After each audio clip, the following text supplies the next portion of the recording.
In the summer of 1942, the sands of the Egyptian desert erupted in a decisive battle that would change the course of World War II, the First Battle of El Alamein.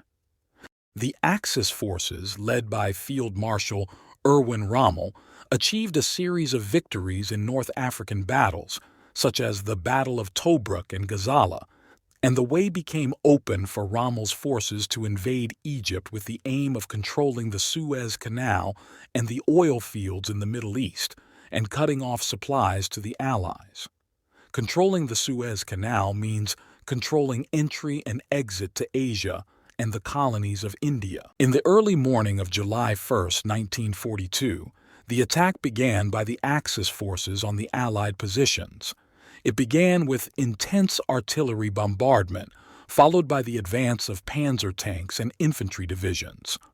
Rommel's forces enjoyed numerical and tactical superiority, which made the attack more ferocious, but the British forces led by General Claude Auchinleck faced the attack with courage and valor. Despite the ferocity of the German attack, the Allied defensive organization was good. The Allies dug trenches for soldiers and artillery, planted anti-tank mines, and placed barbed wire. All of these things made defense possible in the face of the ferocity of the German attack. The battle lasted over 4 weeks, with British forces launching a series of counterattacks, exchanging control of key positions in the desert. The battle was marked by significant losses of life and equipment. The Allies used hit-and-run tactics to strike the German supply lines. Some sites witnessed an exchange of control between the two sides, such as the Alamein Heights and other sites. As the battle raged more, confrontations occurred between tanks in the open desert, face to face.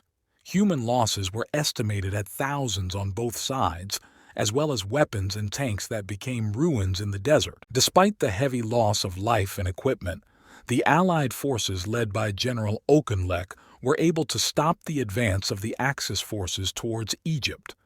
This battle was a decisive turning point in the North African campaign, as it greatly exhausted Rommel's forces and paved the way for the Second Battle of El Alamein, which would change the course of the war in the region.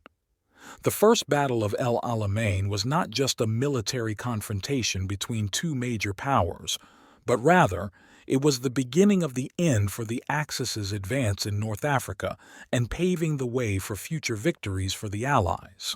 At the end of all battles, the best in organization and tactics triumph, and the soldiers rejoice, perhaps with victory or with winning a new life after the battle.